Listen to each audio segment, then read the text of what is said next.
Hey, welcome back guys. So today on this video, we are going to be talking about the Mexico FMM permit. I believe that's what it's called. To be honest with you, I have no idea what the FMM stands for. It looks like Forma Migratoria Multiple. So I guess multiple entry migratory permit, something along those lines. But I'm going to talk about the fees and what my experience with this particular piece of paper is. So let's go ahead and get started. So when do you see this form?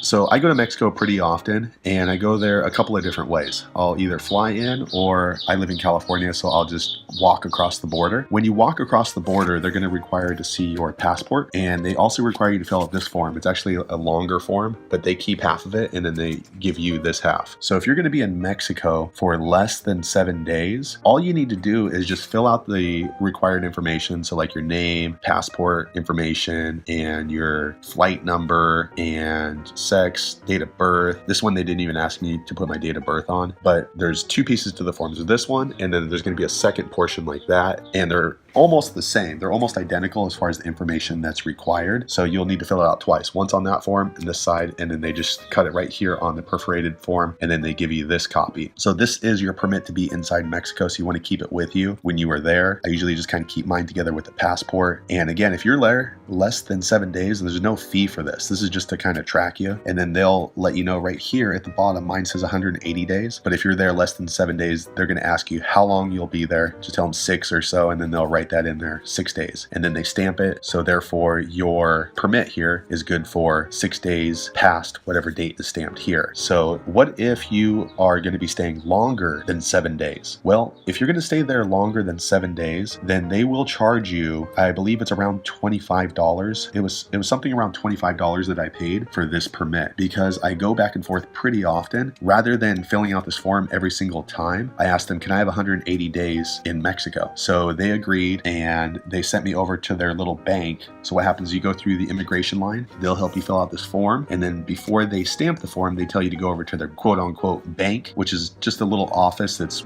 it's like 20 steps away from immigration, and then you can pay them with a credit card if you want, or you can pay them in cash, I believe. And once you pay them, they'll give you a receipt, and then you go back to the immigration officer, the Mexican immigration officer, give them the receipt, give them this form, give them your passport, and then they'll stamp this. So they stamped mine on May 9th, and then they wrote in here 180 days. And this is good for 180 days, which is about 6 months, and that was $25. So now when I walk through the border, I don't need to fill out this form each time. I just show them that I have this pass that's good for 180 days. I can go back and forth. I don't need to keep filling out this form, because before, when I go there for like 2 days or 3 days, each time I have to get in line, fill this out, and then talk to the immigration officer. Now I can just go through the left side line and just show them my passport along with the this form right here, and then I'm good to go. So do you actually need this form? I would say probably not. This is if you're going to be going back and forth pretty often, or if you're going to be staying there for a long period of time. If you're just going on vacation in Mexico, and even if you're flying in, then you could probably just fill out this form each time, especially if you're just going to go for the one time. It's not that much of an inconvenience. There's no point in paying the $25 if you're not going to be going back to Mexico within these 6 months. So this is, again, if you're going to stay there for a long amount of time, up to 6 months, or if you go back and forth pretty often. And then another thing I want to talk about is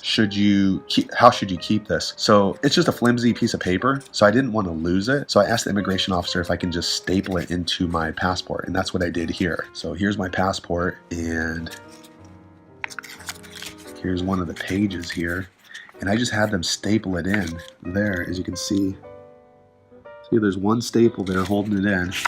So essentially wherever my passport goes, this is going to stay with it, and I'll just keep it in there for the next 6 months. And that way it's nice and easy. I don't have to worry about losing it, because if you lose it, you kind of wasted $25. So there you have it. That is the Mexico tourist visa, or what they call FMM form. 25 bucks gets you up to 180 days. So hopefully you found the video useful. If so, click thumbs up, and hope that you subscribe for more travel and airport related videos. Thanks for watching.